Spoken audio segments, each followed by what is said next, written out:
Hello friends, मैं Amit Chaudhary, channel का host हूँ आपका। दोस्तों, आज मैं बताने वाला हूँ कैसे फॉर्म भरना है आपको डायरेक्ट सेकेंड ईयर इंजीनियरिंग का। Okay, application form for academic का 21-22 आपके स्क्रीन पे दिख रहा होगा। सो चलिए मैं एक्सप्लेन करता हूँ। बहुत अच्छा डेटा ये मैंने लिया है। ओके, सो ये जो है कुछ स्टेप आपको फॉलो करने होंगे। पहले आपको न्यू रजिस्ट्रेशन करना होगा, फिर ओटीपी आएगा रजिस्टर्ड मोबाइल पे, वो ओटीपी वेरीफाई करना रहता है। फिर वेरीफाई होने के बाद आपको रजिस्टर्ड कैंडिडेट लॉगिन करेंगे। पहले तो आप न्यू रजिस्ट्रेशन करते हैं। ओके, फिर बाद में आपका एक बार एप्लीकेशन आईडी बन जाता है तो आपको स्क्रीन पे विजिबल होता है। आपको मेल या मोबाइल में भी उसका मैसेज आता है कि ये आपका एप्लीकेशन नंबर है। फिर आप उसको ओटीपी वेरीफाई करके फिर होम पेज व्यू में आते हैं। फिर आपको टाइप ऑफ कैंडिडेट डालना पड़ता है, ए बी। ए मतलब अगर आप आपका डोमिसाइल है महाराष्ट्र का। ओके, बी या आपके महाराष्ट्र पेरेंट्स का डोमिसाइल है, आपका पहले डोमिसाइल नहीं है। वैसे सी डी अलग अलग टाइप है। फिर वो टाइप डिसाइड करना पड़ता है। ओके, फिर आपको वेरियस मतलब आपको बहुत सारे डिटेल डालने रहते हैं। ओके, डिटेल डालने का कैटेगरी डालना रहता है, क्वालिफाई हो गया। तो हम लोग सब डिटेल में देखने वाले हैं, ये सब स्टेप सबको फॉलो अप करना है। ओके, चलिए देखते हैं। तो आप देख सकते हैं। Okay, direct second year engineering. Okay, okay, तो सबसे पहले आपको इसको मैं और मैग्नीफाई कर देता हूँ। New registration. So new registration में देखिए, न्यू रजिस्ट्रेशन ये आपकी वेबसाइट है। ये रजिस्ट्रेशन में यहाँ पर आपको क्लिक करना है और एक बार वेरीफाई हो गया तो ये पर लॉगिन आईडी आपका जो रहेगा, एक पर्टिकुलर नंबर दिया जाएगा और पासवर्ड। तो यहाँ से आप बार बार लॉगिन कर सकते हैं, ओटीपी के द्वारा भी लॉगिन कर सकते हैं। देखिए, और दूसरा मैं बता दूँ, ये वेबसाइट अगर जब आप देखोगे तो वेबसाइट में आपको एफसी सेंटर देखना है। एफसी सेंटर कहाँ पर है, जो भी मतलब देखिए, दो मोड होता है वेरिफिकेशन का। एक होता है कि आप ई स्क्रूटनी ले रहे हो, मतलब ऑनलाइन वेरिफिकेशन सब आप अपलोड करके ऑनलाइन वेरीफाई होगा। दूसरा, अगर कुछ इशू हो गया ऑनलाइन मोड में और अगर समझ लिया आप ऑफलाइन करना चाहते हो तो लिस्ट ऑफ एफसी पे क्लिक करोगे तो ऑफलाइन हो जाता है। ओके, मीन्स आपको एफसी सेंटर में आके वेरीफाई करने का सब डॉक्यूमेंट।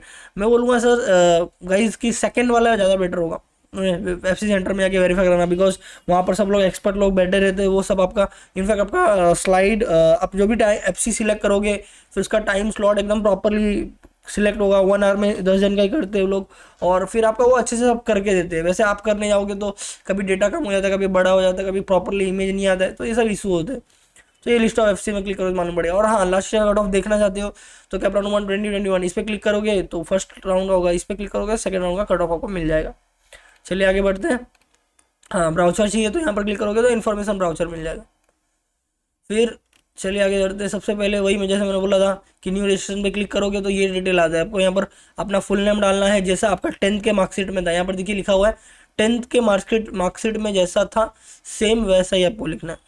देन आपका email ID, full mobile number. जब तक एडमिशन पूरा कंप्लीट नहीं हो जाता है, आपका कॉलेज चालू नहीं होता, तब तक ईमेल और मोबाइल नंबर दोनों एक्टिव रहना चाहिए। फिर आपका स्टेट आप सिलेक्ट करोगे महाराष्ट्र, देन डिस्ट्रिक्ट आपका जो भी होगा वो। देन अपने मन से आप पासवर्ड बनाओ। पासवर्ड देखिए ऐसा होना चाहिए कि कैपिटल लेटर, स्मॉल लेटर और कुछ स्पेशल लेटर सब आना चाहिए। तो अब मैं बेस्ट आइडिया बताता हूँ। आप एक काम करना, अपना नाम ले लो या किसी फ्रेंड का नाम ले लो। फॉर एग्जाम्पल मैंने मेरे फ्रेंड का नाम लिया, फॉर एग्जाम्पल मैंने लिया गोकुल। Okay, GOKUL। तो मैं कैपिटल जी रखूंगा, बाकी सब स्मॉल रखूंगा। फिर मैं ईयर ले लूंगा, अब 2021 अभी का ईयर ले सकते, या तो मैं अपना बर्थ ईयर ले सकता हूँ। ओके, और फिर आगे आप @ लगा सकते हो या तो हैशटैग लगा सकते हो, दोनों में से कुछ भी। तो ये कॉम्बिनेशन बहुत अच्छा बैठेगा और फटक से आपका पासवर्ड अप्रूव हो जाएगा। तो इस तरह से आप कर सकते हो, नाम फिर कोई year then special letter @ okay, तो ये आपका पासवर्ड हो जाएगा। फिर रजिस्टर कर लोगे। रजिस्टर करने के बाद देखिए आपका फिर मोबाइल नंबर आएगा, डाल जो आपने डाला था उस पर ओटीपी आएगा, वो ओटीपी आपको डालना होगा। ओटीपी डालते सबमिट करेंगे आप, वो वेरीफाई हो जाएगा। वेरीफाई करने के बाद कि once your submit the OTP और application user name will be generated, तो अपने आप application ID user name generate हो जाएगा। ओके, सो आपका एप्लीकेशन नंबर ऐसा आएगा, DSC समथिंग नंबर रहेगा। ये आपको फोटो क्लिक करके रखना है अच्छे से, बिकॉज ये एप्लीकेशन नंबर बहुत इंपॉर्टेंट है आपके लिए। ओके, और आपके मेल पे भी भेजा जाएगा, तो वो भी है समथिंग।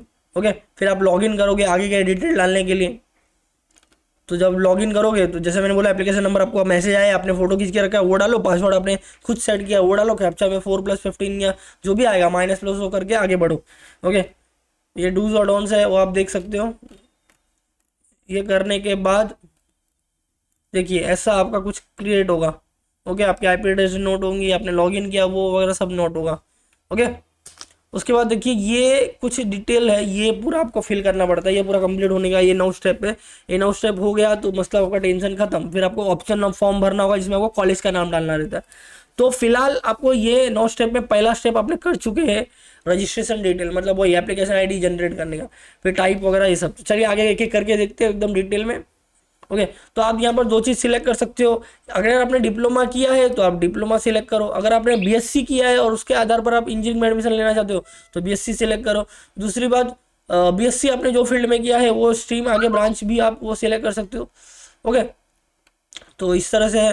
3 साल का आपने डिप्लोमा किया होगा या 3 साल का बीएससी होगा, दोनों के आधार पे आप एडमिशन ले सकते हो।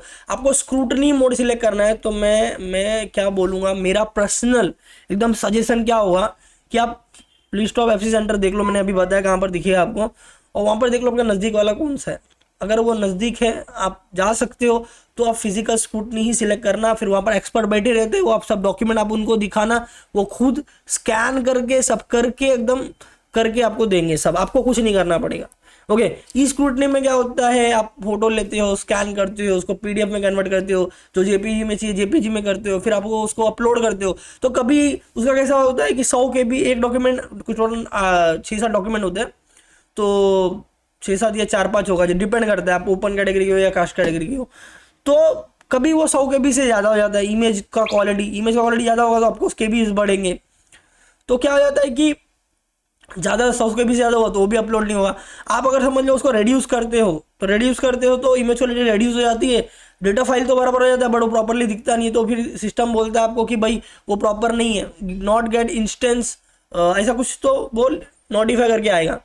तो वो आप एक इशू है बराबर। तो इसीलिए मैं बोलूँगा आपको फिजिकल स्क्रूटनी सिलेक्ट करो। दूसरी बात, आप ये स्क्रूटनी सिलेक्ट करते हो, बाद में कर रहे हो नहीं हो पा रहा है तो बाद में भी आप ये चेंज कर सकते हो, नो इशू। तीसरी बात, आपने ई स्क्रूटनी सिलेक्ट किया है, आपने सब कुछ अपलोड किया, बट एक मोमेंट पे आके 5 या 6 आपने डॉक्यूमेंट अपलोड किया, उसमें से 2-3 डॉक्यूमेंट रह गए, सिर्फ 4 डॉक्यूमेंट वेरीफाई हुआ, तो फिर अगेन आप मोड चेंज करके आप एफसी सेंटर में जा सकते हो अपना बाकी का वेरिफिकेशन करने के लिए या पूरा वेरीफाई करने के लिए। तो ये तो आप कभी भी चेंज कर सकते हो, नो इशू। बट जैसा मैंने बोला कि आप स्टार्टिंग में फिजिकल स्क्रूटनी पे जाओ, कैसा होगा, अभी स्टार्टिंग में एफसी सेंटर पे भीड़ वगैरह नहीं होती। दूसरी बात, आप जब भी एफसी सेंटर सिलेक्ट करते हो बराबर फिजिकल स्क्रूटनी में, तो आपको एक डेट दिया जाएगा, एक टाइम दिया जाएगा। वो टाइम पे चाहे वो टाइमिंग क्या होता है, जो कि मैं बताता हूँ, मॉर्निंग में 8 o'clock से एफसी सेंटर चालू हो जाता है, शाम को 6 बजे तक। तो 1 घंटे का कोई भी आप स्लॉट सेलेक्ट कर सकते हो कोई भी डेट पे। ओके, जो भी अवेलेबल डेट होगा, फिर आप उसमें पेरेंट के साथ जा सकते हो, अकेले जा सकते हो, नो इशू। पेरेंट का भी कैसा होता है, समझ लीजिए 4-5 बजे घर आ जाते हैं तो आप 5 से 6 घंटा स्लॉट ले लो। ओके, या पेरेंट काम वगैरह पे जाते तो एक दिन मॉर्निंग में आपके लिए टाइम निकाल लेंगे 8 to 9 बराबर, फिर वो ऑफिस चले जाएंगे, उसके बाद 8 to 9 में आप अपना काम करा लो। तो और 1 घंटे के स्लॉट में वो सिर्फ 10 पीपल के साथ डील करते, तो आपका आराम से हो जाएगा। ओके, रश भी नहीं होगा, आप इजीली कर पाओगे। ओके, तो वहाँ पर जैसे मैंने बोला, वो लोग एक्सपर्ट बैठे रहते हैं, वो लोग जो काम आप 1 घंटों लगा के नहीं कर पाओगे वो 2 मिनट में कर देंगे, क्योंकि उनको प्रॉपर आइडिया होता है। ओके, और इसके कोई चार्जेस नहीं होते। मैं अगेन रिपीट करता हूँ, फिजिकल सेंटर फैसिलिटेशन सेंटर पे जाके कुछ भी आप कराते हो तो उसके कोई चार्जेस नहीं होते हैं। ओके, दूसरा यहाँ पर आप टाइप ऑफ कैंडिडेट मैंने बोला था आप दोनों में से एक सिलेक्ट कर सकते हो। डिप्लोमा आपने किया तो डिप्लोमा सिलेक्ट करो, आपने बीएससी किया फिर इंजीनियरिंग कर रहे हो तो बीएससी सिलेक्ट करो। ओके, दूसरी बात यहाँ पर देखिए, टाइप ए कैंडिडेट कौन होते हैं, जैसे मैंने बताया आपने 10th 12th अपने महाराष्ट्र में किया है। ओके, आपका डोमिसाइल है या आपका महाराष्ट्र का बर्थ सर्टिफिकेट है तो आप टाइप ए में आते हो। आपने 10th कहीं और से किया है, 12th महाराष्ट्र में किया है बट आपके पास डोमिसाइल है तो भी आप टाइप ए में आते हो। आपके पास डोमिसाइल नहीं है, आपके पेरेंट का डोमिसाइल है तो आप टाइप बी में आते हो। आपने बाहर स्टडी किया है, आपके पेरेंट का डोमिसाइल, अपने पेरेंट यहाँ पर रहते, उन्होंने उनका डोमिसाइल है, आपका नहीं है तो भी आप टाइप बी में आते हो। These are the conditions. देखिए, जो टाइप ए और बी में नहीं होता है, ओके, और उनके पेरेंट गवर्नमेंट ऑफ इंडिया के किसी ऑफिशियल पोस्ट पे वर्क करते हैं बराबर, तो आप टाइप सी में आते हो। आप रीड भी कर सकते हो, कोई अगर रिटायर्ड पर्सन है महाराष्ट्र गवर्नमेंट के ऑफिशियल्स का, ओके, तो उनके जो भी मतलब आप बेटे बेटी है, आपके पेरेंट ने कभी रिटायर्ड एम्प्लॉय है, ओके, गवर्नमेंट ऑफ महाराष्ट्र के, तो आप टाइप डी में आओगे। फिर यहाँ देखिए, कैंडिडेट पासिंग 10th और मैथ्स 12th और diploma from a recognised institute from a dispute Maharashtra border, Maharashtra Karnataka border में अगर आप बिलोंग करते हो और आपकी मदर टंग मराठी है तो आप टाइप ई में आते हो। ओके, फिर और जो ये सारे टाइप में बिलोंग नहीं करता है, ए टू ई, वो यहाँ पर आता है। ओके, इसमें आपको सिलेक्ट करना होगा। जो भी इस कंडीशन में नहीं आता तो यहाँ पर देखिए क्या होता है, outside Maharashtra outside state of Maharashtra, तो भी एडमिशन होता है, आप टेंशन मत लेना, एडमिशन होता है। फिर जो जम्मू कश्मीर से बिलोंग करते हैं, ओके, जिनका स्कॉलरशिप स्कीम वगैरह, तो यहाँ से, तो ये मैंने बताया टाइप्स। तो मैंने बताया जिन्होंने भी 10th या 12th या डिप्लोमा मुंबई से किया है, महाराष्ट्र से किया है, आपके पास बर्थ सर्टिफिकेट है महाराष्ट्र का, तो भी आप टाइप ए में बिलोंग करते हो, आपका डोमिसाइल है महाराष्ट्र का, तो भी आप टाइप ए में बिलोंग करते हो, ओके। या डिप्लोमा या बीएससी के बेसिस पे आप एडमिशन ले सकते हो। यहाँ पर आप सिलेक्ट करोगे 10th का कितना डिस्ट्रिक्ट कहाँ पर आपने किया 10th वो सिलेक्ट करोगे, 12th आपने कहाँ किया वो सिलेक्ट करोगे, फिर select the district from we west candidate है पास फॉर बीएससी, तो ये बीएससी, ओके। तो दिस आर द थिंग्स, और आपके इंस्टीट्यूट का नाम यहाँ पर टाइप कर सकते हैं आप। फिर डोमिसाइल आपके पास है तो वो सिलेक्ट कर सकते हैं, डोमिसाइल नहीं है तो बर्थ सर्टिफिकेट है महाराष्ट्र का तो भी चलेगा, डोमिसाइल की फिर ज़रूरत ही नहीं। बट अगर ये दोनों भी नहीं है और आपके एलसी में महाराष्ट्र के लोकेशन पे प्लेस ऑफ बर्थ लिखा हुआ है तो वो भी चलेगा। इट इज़ नॉट नेसेसरी कि भाई डोमिसाइल होना ही चाहिए, ओके। टाइप ए कैंडिडेट के लिए, टाइप बी कैंडिडेट के लिए मैंने बोला पेरेंट का डोमिसाइल होना चाहिए, ओके, पेरेंट का डोमिसाइल होना चाहिए, ओके। टाइप सी के लिए अगेन उनका पेरेंट का डोमिसाइल होना चाहिए, या उनको पोस्ट कभी पर मिला था, डिस्ट्रिक्ट कौन से डिस्ट्रिक्ट में पोस्ट वगैरह मिला था, उसके रिलेटेड डॉक्यूमेंट भी आपको अपलोड करना पड़ेगा, वो सिलेक्ट कर पाओगे। टाइप डी में जैसा मैंने बताया था, ओके, ये देखिए टाइप डी यहाँ पर लिखा है select district father mother reported in Maharashtra when ever, okay. So वो है एक, ओके, रिटायर एम्प्लॉयर वो सिलेक्ट करने का, और बाद में वहाँ पर डॉक्यूमेंट जो भी है वो अपलोड करने का। फिर यहाँ पर देखिए आपको टाइप ई में ये सब सिलेक्ट करना पड़ता है, ओके। टाइप ई जैसा मैंने बोला था कि there are very different condition, okay, मतलब कि ABCD में आप बिलोंग नहीं कर रहे हो, अलग ही कंडीशन में बिलोंग कर रहे हो तो टाइप ई, ओके। और ये टाइप ई का हम लोगों ने देखा था शायद तो डिस्प्यूटेड एरिया वाला था, हाँ डिस्प्यूटेड एरिया कर्नाटका और वो बॉर्डर वाले टाइप ई में आते हैं, महाराष्ट्र कर्नाटका बॉर्डर वाले। तो ये सब आपको फिलअप करना पड़ेगा अगर आप टाइप ई में हो तो, अगर आप टाइप ई में नहीं हो तो ये सब आपको आएगा ही नहीं। फिर जो बाकी के कंडीशन में नहीं आते वो इसमें आएंगे ऑल इंडिया कैंडिडेट में, और ये जम्मू कश्मीर वाला को जम्मू कश्मीर सिलेक्ट करना है, ओके। तो ये सब चीज़ें हैं, ओके। तो ये सारे डिटेल आपको भरने होते हैं। तो टाइप ऑफ कैंडिडेट हो गया, टाइप डिटेल हो गया, कैटेगरी डिटेल, अगर आप ओपन कैटेगरी हो तो ओपन, और कुछ कास्ट विश है तो कास्ट सर्टिफिकेट होना चाहिए, वैलिडिटी सर्टिफिकेट होना चाहिए, तभी आप कास्ट में क्लेम कर सकते हो। क्वालिफिकेशन जैसे मैंने बताया लास्ट टाइम आपने ये किया रहेगा, क्या बोलते हैं, डिप्लोमा किया रहेगा या BSc किया रहेगा, ओके। फोटो विथ सिग्नेचर आप अपलोड करोगे, दोनों JPG या JPEG के फॉर्मेट में होना चाहिए और 100 KB से कम होना चाहिए। डॉक्यूमेंट अपलोड, हाँ तो डॉक्यूमेंट अपलोड कब, डॉक्यूमेंट अपलोड का ऑप्शन तभी आएगा जब आप ई स्क्रूटनी मोड सिलेक्ट किए हो, नहीं किए हो तो वो नहीं आएगा। पेमेंट डिटेल्स, ओके, जो भी है 40 आपको ऑनलाइन मोड में फिल करना है। एप्लीकेशन फॉर्म, और वो एप्लीकेशन फॉर्म प्रिंट करके रखना है, पैसे जब पैसे आप भर दोगे तो पेमेंट रिसिप्ट जनरेट होता है, वो भी आपको प्रिंट करके रखना है, ओके। पूरा एप्लीकेशन फॉर्म भी आपको प्रिंट करके रखना है, ओके। तो ये सब डिटेल है। तो जी ज़्यादा डिटेल, कुछ मैसेजेस भी दिए हुए आप ये रीड कर सकते हो, ओके। पासवर्ड भी आप कभी भी चेंज कर सकते हो जब भी आपको मन करे। चेंज पासवर्ड पे लेफ्ट साइड में आपको होगा ऑप्शन, वहाँ पर ओल्ड पासवर्ड डालो, न्यू पासवर्ड डालो और ये एंटर करके एंटर करो। ओपन कैटेगरी, रिजर्व कैटेगरी, मैंने बोला ऑलरेडी पहले, रिजर्व कैटेगरी आप बिलोंग करते हो तो आपके पास कास्ट सर्टिफिकेट होना चाहिए, साथ में वैलिडिटी सर्टिफिकेट होना चाहिए, ओके। उसके अकॉर्डिंग आपको सब पूरा डिटेल डालना होगा, ये सब डिटेल है। इसको मैं थोड़ा सा ये देखिए, ये कास्ट वालों के लिए डेटा है, आप इसको रीड कर सकते हो, मैंने जो बताया वही लिखा हुआ है, ओके। और कास्ट सर्टिफिकेट आपका महाराष्ट्र का होना चाहिए, सबसे इंपॉर्टेंट, और तहसील ऑफिस से बना हुआ रहेगा आपको, ओके। डिफेंस, अगर कोई कैंडिडेट के पेरेंट डिफेंस में बिलोंग करते तो वहाँ पर यस करना है, otherwise no. Person with disability रहेगा तो उसका एक लेवल होता है, लेवल ABC जो भी रहेगा, ओके। तो वो सर्टिफिकेट वगैरह होना चाहिए तब आप अप्लाई कर सकते हो। हाँ, नेशनलिटी के लिए आप इंडियन सिलेक्ट करो, अगर इंडियन हो तो, बाहर के हो तो वो सिलेक्ट करो, और उसके लिए आपको या तो डोमिसाइल देना रहता है, या तो अगर आपके LC में नेशनलिटी इंडियन मेंशन है तो वो आप अपलोड कर सकते हो। तो जैसे मैंने बोला था कि रिजर्व ओपन रहेगा तो ओपन, मतलब जनरल कैटेगरी, अगर कोई कास्ट वगैरह है तो reserve category, person with disability रहेगा तो यस, अदरवाइज नो। कोई पेरेंट डिफेंस में बिलोंग करे तो यस, सर्टिफिकेट होना चाहिए सबके लिए, पहले मैं बता देता हूँ, अदरवाइज नो।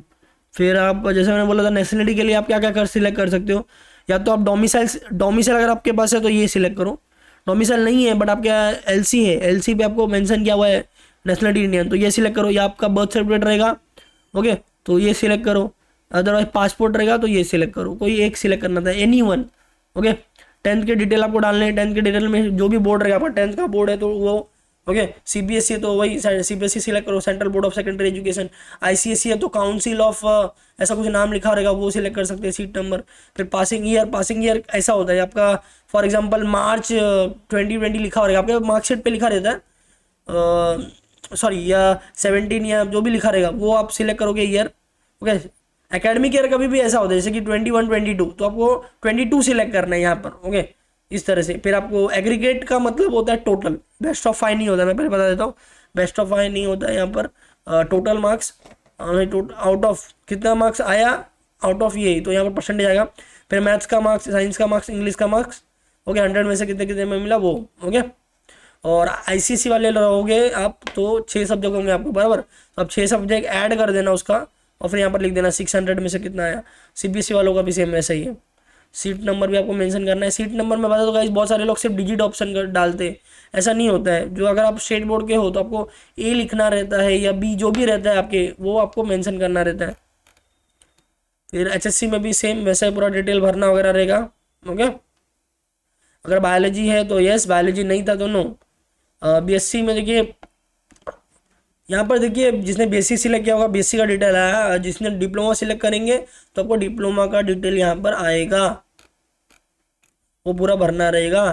फुल नेम जब भी आप भरते हो तो जैसे कि मैं हूँ, मैं अमित चौधरी, तो मैं डालूंगा अमित उमेश चौधरी ओके, ऐसा नहीं करना होता गाइस। बहुत सारे लोग ऐसा रॉन्ग फिलअप करते बाद में गड़बड़ हो जाता है। आपके मार्कशीट पे क्या मेंशन है वो क्या देखो, मार्कशीट पे महाराष्ट्र में हर जगह पे जनरली ऐसा रहता है कि पहले सरनेम होता है, फिर आपका नाम होता है, फिर आपके फादर का नाम होता है बराबर। हाँ सीबीएसई और आईसीएसई वालों को मैं बता दूँ, आपका जो भी मेंशन किया हुआ है एज इट इज आप डालो, as it is okay, no changes. आपका पहले नाम है बाद में सरनेम है तो वैसा ही जैसे आपके मार्कशीट में वैसा करो, क्योंकि वो वेरीफाई होता है बाद में। फिर डेट ऑफ बर्थ आप सिलेक्ट करो, पहले ईयर सिलेक्ट करो, फिर मंथ, फिर डे, फिर जेंडर मेल या फीमेल, उसको दोबारा कंफर्म करना रहता है। फिर ऑर्फन अगर आप हो तो आपके उसकी सर्टिफिकेट वगैरह जो भी है वो होनी चाहिए अगर आप अप्लाई कर रहे हो तो, otherwise no. Then family income जो भी है उसका एक रेंज दिया रहेगा, 3 लाख टू 350, 2 लाख टू 250, तो वो जो है आपके पास वो सिलेक्ट करो। जो भी TFWS या EWS वाले हैं बराबर, वो अगर उस कैटेगरी में अप्लाई कर रहे हो तो अपने सर्टिफिकेट पे जो मेंशन किया है उसके अकॉर्डिंग आप रेंज सिलेक्ट करें। रिलीजन आपका जो भी रहेगा, हिंदू मुस्लिम जो भी रहेगा वो आप सिलेक्ट करें। मदर टंग देखिए आपके एलसी पे क्या रहेगा, आप अपने मन से कुछ भी मत डालो, आपके एलसी पे मदर टंग मेंशन किया हुआ रहता है, वो आप चेक कर लो फिर वो आप सिलेक्ट करो, क्योंकि ये आगे आपको हेल्प होता है जब आप इंजीनियरिंग के एडमिशन के लिए जाओगे बराबर। तो मदर टंग अगर हिंदी का होगा तो आपको हिंदी लिंग्विस्टिक माइनॉरिटी इसमें आप अप्लाई कर पाओगे। अगर आप समझ लो वहाँ पर लिखा है मारवाड़ी, तो मारवाड़ी लिंग्विस्टिक माइनॉरिटी तो उसमें आप अप्लाई कर पाओगे, फिर आपको कम कट ऑफ में भी एडमिशन मिलता है। ये इंजीनियरिंग के टाइम में आपको बेनिफिट मिलेगा, इसलिए यहाँ पर देखो पूछा है do you want to apply for minority candidate teacher, तो वो है बराबर। तो उसके लिए क्या चाहिए रहता है सर, सर्टिफिकेट। तो अगर आप लिंग्विस्टिक मतलब लैंग्वेज के बेस पे माइनॉरिटी अप्लाई कर रहे हो तो सिर्फ आपके एलसी में मदर टंग मेंशन किया हुआ रहना चाहिए, फिर आप अप्लाई कर सकते हो, आपको और किसी डॉक्यूमेंट की जरूरत नहीं पड़ती है। तो ये एड्रेस वगैरह हो गया, एड्रेस आप प्रॉपरली डालें ओके। इसमें आप ट्राई करके स्पेशल कैरेक्टर का और जो भी रहता है स्लैश वगैरह का यूज़ ना करें, आप नॉर्मल टाइप करें तो बेटर होगा। यहाँ पर हाँ जो भी अगर आपका मेट्रोपॉलिटन रीजन है तो अर्बन आएगा, और रूरल एरिया है गाँव वगैरह तो रूरल आएगा महाराष्ट्र। देन डिस्ट्रिक्ट आप सिलेक्ट करोगे, जैसे कि जो भी डिस्ट्रिक्ट, जैसे मुंबई वाले अगर बोरीवली से कुछ अंधेरी तक बिलोंग करते हैं ओके बैंड्रा तक, तो यहाँ पर मुंबई सबर्बन आ जाएगा। बैंड्रा के आगे वाले छत्तीसगढ़ जो भी जोड़ेंगे वो मुंबई सिटी आ जाएगा। फिर कोई बोरीवली के बाद अप्लाई रहता है ओके उधर, तो मतलब वसई साइड के इधर वसई विरार, तो उधर पालगढ़ सेलेक्ट करेगा तालुका में, हाँ डिस्ट्रिक्ट और तालुका में। तो अपने अपने रीजन के अकॉर्डिंग करो। हाँ तालुका भी सिलेक्ट करना है, जैसे कि मुंबई सबर्बन वालों के लिए तालुका बोरीवली हो जाएगी, जो अंधेरी रीजन में रहते हैं उनके लिए अंधेरी हो जाएगी, वसई विरार वालों के लिए वसई हो जाएगा ओके। और डिस्ट्रिक्ट आपका पालघर हो जाता है, वसई विरार वालों का। पिन जो है वो डालो आप ओके। फिर फोन कॉन्टैक्ट नंबर ये एजेंशियल नहीं है बट हाँ एक कॉन्टैक्ट नंबर और ईमेल आईडी एजेंशियल है। फिर सेव एंड प्रोसीड आप करोगे ओके। फिर फोटो और साइन अपलोड करना रहेगा। फोटो जैसे मैंने बोला आप क्या करो मालूम है क्या, आपके पेरेंट या फ्रेंड जिसका भी मोबाइल है उससे आप फोटो ले लो, मतलब आपके पास पासपोर्ट साइज फोटो होगा बराबर, उसका अच्छे से एकदम क्लोजअप के साथ फोटो लो, फिर उसको आपके डिवाइस पे सेंड करो व्हाट्सअप पे, तो फोटो ऑटोमेटिकली रेड्यूस हो जाएगा, क्वालिटी मेंटेन रहेगी।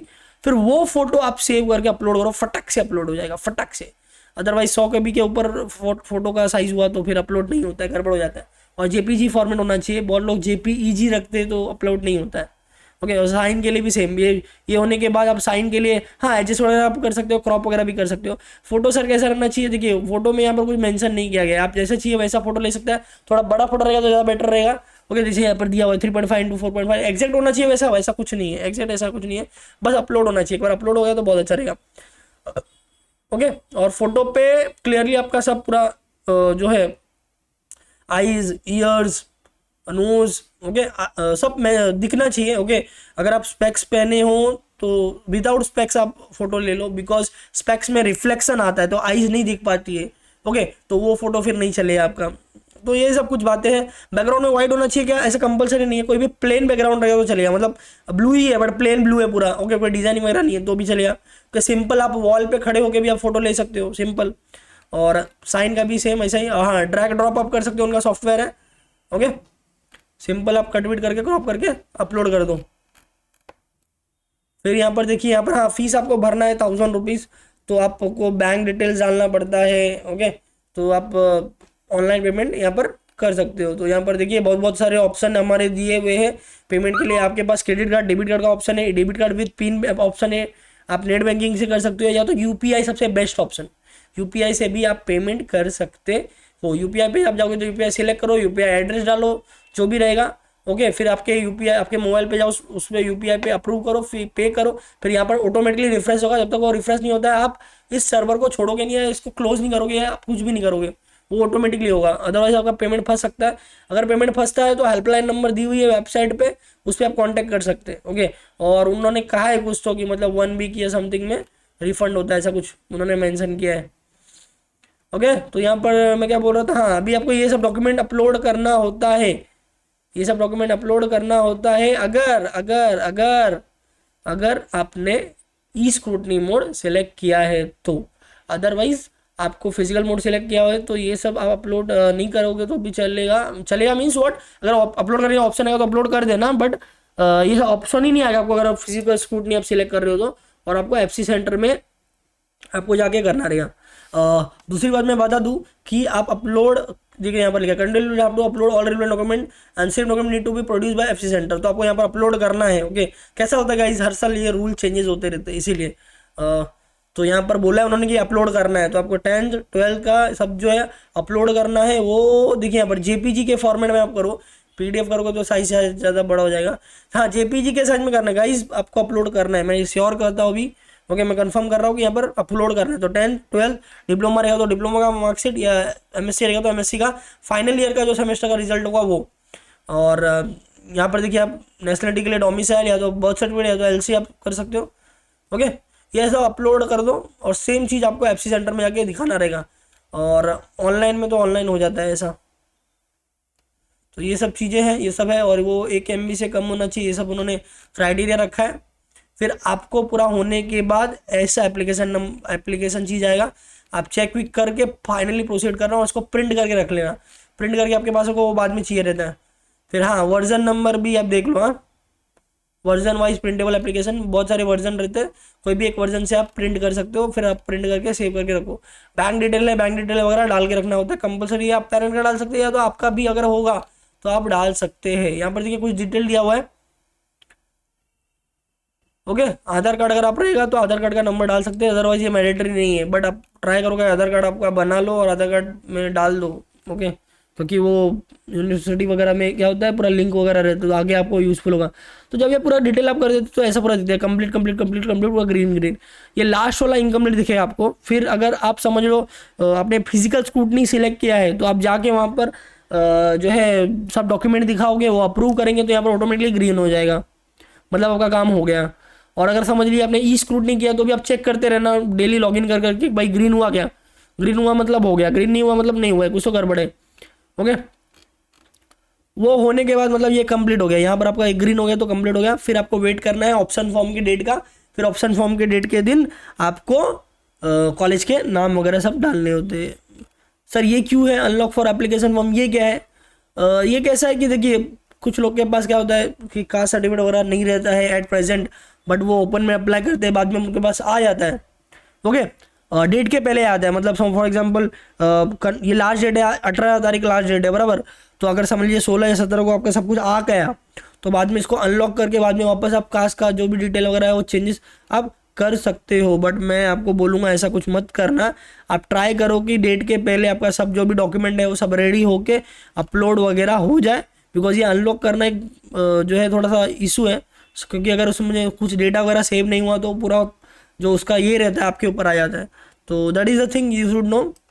तो ये मैंने आपको बताया कि भाई डायरेक्ट सेकंड ईयर इंजीनियरिंग का फॉर्म कैसे भरना है, ऐसा भरना है, आप पॉज कर करके देख के आराम से भर सकते हो। और आपको अगर समझ लिए इंजीनियरिंग कॉलेजेस का डिटेल चाहिए होगा, ओके, तो आप प्लेलिस्ट में जाओ, पहले तो आप चैनल सब्सक्राइब कर लो, क्योंकि यहाँ पर इंजीनियरिंग अब FYJC से लेकर 11 से लेकर डिप्लोमा से लेकर पोस्ट ग्रेजुएशन तक के सारे इंजीनियरिंग कॉलेजेस, फार्मेसी, मेडिकल सबके डिटेल यहाँ पर मिलता है। प्लेलिस्ट में आके चेक भी कर सकते हो इंजीनियरिंग वाले फोल्डर में, या तो महाराष्ट्र इंजीनियरिंग कॉलेज का एक फोल्डर है उसमें भी आप जाके चेक कर सकते हो प्लेलिस्ट में यूट्यूब पे। और चैनल सब्सक्राइब नहीं है, चैनल सब्सक्राइब करें, लाइक करें, कमेंट करें, मैक्सिमम तक शेयर करें। मैंने सारे ऑलमोस्ट सारे महाराष्ट्र के कॉर्नर कॉर्नर के डिस्ट्रिक्ट का, मुंबई, थाने, पुणे वगैरह जो भी रहेगा आपका, ओके, उसका मैंने इंजीनियरिंग कॉलेज का फीस का वीडियो बना के डाला हुआ है, वो आप चेक कर सकते हो। उसके अकॉर्डिंग आप ऑप्शन फॉर्म अपना भर सकते हैं, बजट सेट कर सकते हैं कॉलेजेस का। ओके, सेकेंड थिंग, जब भी आप उस वेबसाइट पे जाओगे, मतलब आपके महासिटी, ये अपना जो वेबसाइट है डायरेक्ट सेकेंड ईयर एडमिशन का महासिटी.org है, वो वेबसाइट है जहाँ पर आपका सब कुछ होने वाला है। वहाँ पर लेफ्ट साइड में दिया रहता है लिस्ट ऑफ FC सेंटर्स, वहाँ पर FC सेंटर मिल जाएगा। दूसरा वहाँ पर दिया रहता है कॉलेज विथ इनटेक कैपेसिटी, वहाँ पर जाके आप चेक कर सकते हो कौन से कॉलेज में कौन सा ब्रांच है और कितना सीट्स है। ओके, ये सब चीज़, तो ये सब चीज़ें हैं जो मैंने आपको बतानी थी, आपको बता दी। चलिए मिलते हैं अगले वीडियो में। Thank you so much guys, अच्छा लगा तो लाइक करें, कमेंट करें, मैक्सिमम स्टूडेंट तक शेयर करें, और एक बार प्लीज़ प्लेलिस्ट में जाओ, गो थ्रू करो, देखो आपको पास सब डेटा मिल रहा है कि नहीं मिल रहा है, अच्छा लगा कि नहीं आपको ये चैनल, और आप मैक्सिमम स्टूडेंट तक शेयर करो, चाहे वो बच्चा कोई भी हो, आपका फ्रेंड हो, जूनियर हो, सीनियर हो। मैंने बोला आपको डिप्लोमा क्लास 11 से लेकर पोस्ट ग्रेजुएशन के सारे डिटेल इस चैनल पे अवेलेबल है, सारे फील्ड के, pharmacy, engineering, medical, MBA, MCA, सब कुछ। ओके, मिलते हैं अगली वीडियो में।